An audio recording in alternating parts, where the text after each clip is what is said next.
Het belangrijkste nieuws van Curaçao in het Nederlands. Extra Journaal. Vers van de pers. Welkom bij Extra Journaal. Fijn dat u weer kijkt. We hebben het belangrijkste nieuws voor u op een rij gezet. En we beginnen met het bericht dat Martinez afstand moet doen van zijn zetel. Tenminste, dat zou naar voren zijn gekomen tijdens een bijeenkomst van de MFK gisteravond. Er moet nog een officieel persbericht worden verstuurd namens de partij, maar minister-president Pik Pisas, tevens leider van de MFK, gaf aan dat er gesproken is over de situatie rond de CAM. En naar alle waarschijnlijkheid staat de MFK op het punt dat Martinez afstand moet nemen van zijn zetel. In die situatie zou Anthony Gaudet terugkeren in het parlement. Martinez wordt verdacht van witwassen en drugshandel. Maar om de coalitie te laten draaien moet er weer iemand in het parlement zitten namens CAM. En dan kan ook de minister namens die partij en namens Zita Jezus Liito worden beëdigd. Maar officieel moet eerst nog het standpunt naar voren worden gebracht door middel van een persbericht van de MFK. Sylvania verhoogt druk op belastingen. De minister van Financiën en tevens van Gezondheid en van Sociale Ontwikkeling, Arbeid en Welzijn, Javier Sylvania, heeft de Belastingdienst opgedragen een hoge prioriteit te geven aan de aanslagregeling inkomstenbelasting. Dat betekent dat voor het eind van het jaar zoveel mogelijk van deze zaken moeten zijn behandeld, zodat de mensen die restitutie krijgen, dat ook daadwerkelijk voor Kerstmis terug hebben. Tot die tijd heeft de minister bepaald dat alle medewerkers die betrokken zijn bij deze aanslagregeling geen verlof mogen opnemen totdat 70% van de werkvoorraad van 2023 en 2022 is afgehandeld. Het is een belangrijk aspect en daarom krijgt niemand vrij op dit moment, aldus de minister. Giandino heropent Hoffie Mango. De Curaçaose ondernemer, bekend als filmmaker, comedian. Hij heeft heel veel verschillende petten en hij is ook eigenaar van Hoffie Mango, dat hij beheert samen met zijn broer Kenneth Asparaat.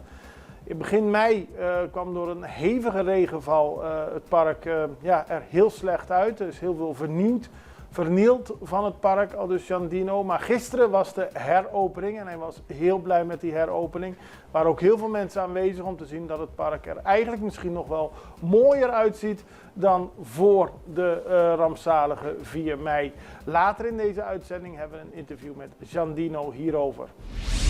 Parlement kritisch op motie Tweede Kamer. Gisteren is in het Curaçaose parlement gesproken over het voornemen van de Nederlandse Tweede Kamer om een motie aan te nemen over de goksector op Curaçao. Daar is, zacht gezegd, niet elke parlementariër op Curaçao blij mee. Junior Coralina van de MFK zegt dat Nederland zich beter met andere zaken kan bemoeien en geen moties kan aannemen over Curaçao. En volgens minister van Financiën Javier Sylvania is het parlement niet goed op de hoogte van de situatie. En ook hij zit niet te wachten op een motie. Die motie wordt vandaag behandeld in de Tweede Kamer en was vorige week al aangekondigd. Ontvoerders horen straffen eisen en dat gaat over 3 mannen, 3 Venezolanen, die stonden voor de rechter. Ze worden verdacht van ontvoering, bedreiging, het plegen van een overval met geweld en mishandeling. Ze hebben begin dit jaar een man meegenomen in een auto, een ice pick tegen zijn gezicht geduwd, hem bedreigd, hem gezegd dat ze hem zouden vermoorden en op die manier geweld uitgeoefend op iemand die een werknemer is van een van de verdachten, maar die hebben ook nog een relatie waarbij spullen, al dan niet onder dwang, zijn verkocht. Het is een hele ingewikkelde zaak, maar de rechter doet over 2 weken uitspraak. En dan horen de mannen of ze daadwerkelijk 4 of 5 jaar in de gevangenis moeten. Dus tegen sommige van de 3 is 4 jaar geëist, tegen anderen 5 jaar. Volledig minimumloon, ook voor 18-jarigen, dat is het streven van de man. En Giselle McWilliam van die partij heeft een wetsvoorstel toegelicht die de partij heeft opgesteld, waarin onder meer door haar wordt gezegd dat op dit moment het minimumloon voor 18, 19 en 20-jarigen lager is dan mensen van 21 en ouder. En dat moet veranderen. Het minimumloon zou voor iedereen gelijk moeten zijn. Het is onder meer een instrument om armoede op Curaçao aan te pakken, omdat sommige 18 of 19-jarigen moeten werken voor hun familie. Om op die manier te zorgen dat er geld binnenkomt. En volgens haar kan niemand tegen het verhogen van het minimumloon zijn. In de zin dat ook 18, 19 en 20-jarigen daadwerkelijk een volledig minimumloon krijgen. Dan verlaagt Curaçao de tarieven van de luchthaven. Dat is bekendgemaakt. De tarieven voor de luchthavenbelasting en toeslagen die volgend jaar gaan gelden op Hato International Airport zijn voor een groot deel lager dan de huidige tarieven. De regering heeft de nieuwe prijzen vastgesteld en onder meer de luchthavenveiligheidstoeslag is verlaagd en andere toeslagen ook om op die manier niet te grote grenzen op te werpen voor mensen die gebruik maken en bedrijven van de luchthaven. We gaan even over naar een break. We zijn zo bij u terug. Extra in Nederland. Van Amsterdam tot Arnhem, van Groningen tot Maastricht. Extra is erbij. Volg Extra Digitaal en blijf op de hoogte van de belangrijkste ontwikkelingen in Nederland. Extra Digitaal is te zien op verschillende platforms en kanalen zoals WhatsApp, YouTube, Facebook, Instagram en ook TikTok. Wilt u ons op de hoogte brengen van een evenement of iets doorgeven? Neem contact op via WhatsApp, e-mail, Facebook of bel gewoon 06 1364 2945. Volg of abonneer je op Extra Digitaal. Klik aan en volg ons.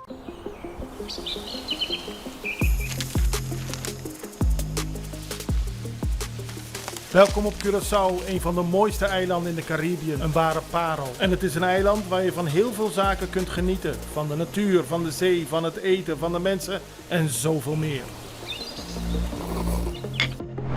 Curaçao is een eiland waar heel veel gebeurt op het gebied van politiek, cultuur, sport en zoveel meer. En Extra Journaal brengt het belangrijkste nieuws van Curaçao. Maar we hebben ook aandacht voor al het nieuws op Bonaire en Aruba en op de bovenwinden, Saba, Sint Maarten en Sint Eustatius. En we belichten al het nieuws van alle kanten. Het nieuws is duidelijk, actueel en vers van de pers. Extra Journaal, elke werkdag op Salto.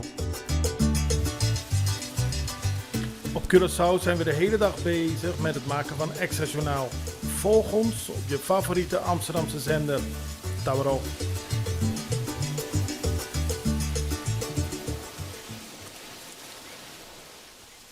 Zoals gezegd, we hadden een interview met Giandino gisteren bij de heropening van Hoffie Mango.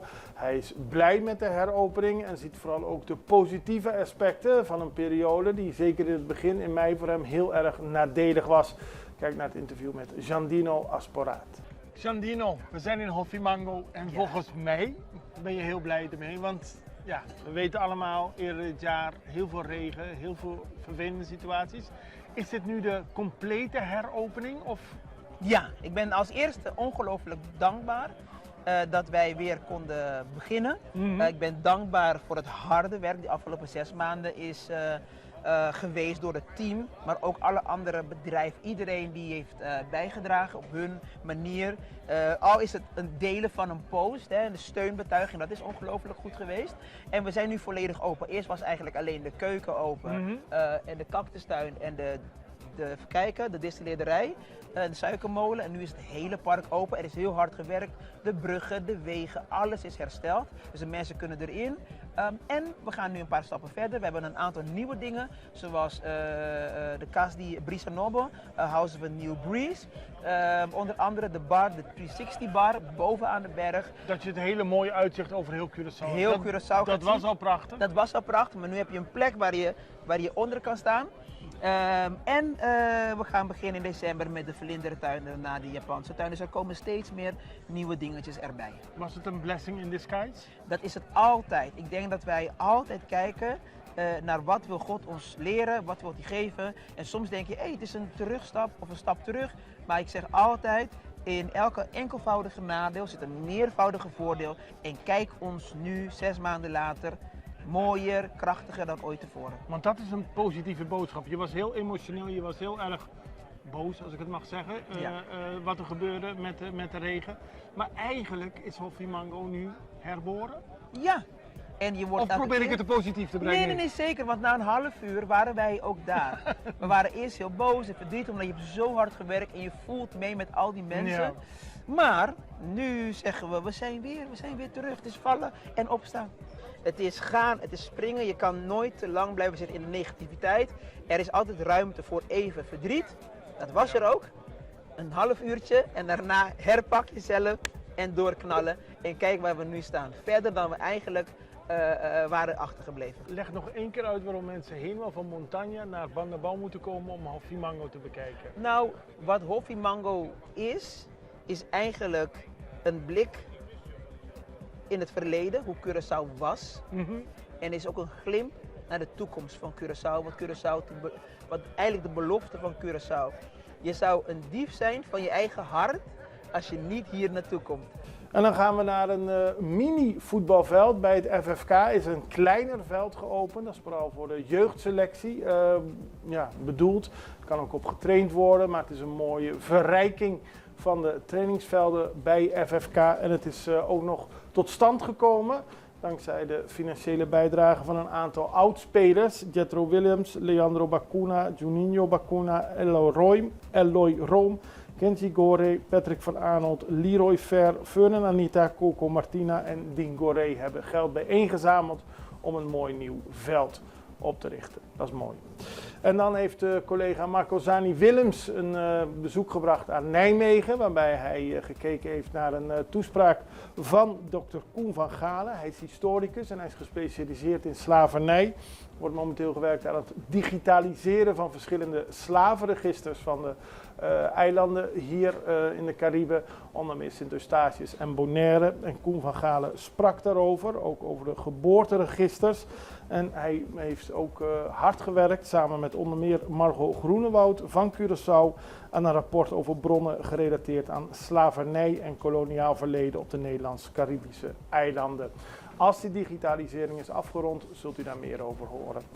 En dan gaan we nog naar internationaal nieuws, want er is een bezoek gebracht door de president van El Salvador, Nayib Bukele, aan zijn Costa Ricaanse ambtgenoot Rodrigo Chávez. Zoals bekend is in El Salvador sinds enkele jaren een keiharde aanpak van de criminaliteit gedaan. En dat heeft geleid tot een hele grote daling van criminaliteit. Bukele gaf zijn Costa Ricaanse ambtgenoot enkele tips. Als u ons advies over veiligheid wilt accepteren, dan moeten alle staatsinstellingen volledig achter het plan staan, anders werkt het niet. En de president van Costa Rica heeft er oren naar, omdat ook Costa Rica te maken heeft met veel criminaliteit. En El Salvador was eerst een van de gevaarlijkste landen ter wereld. En volgens de huidige president is het nu het veiligste land in het westelijk halfrond.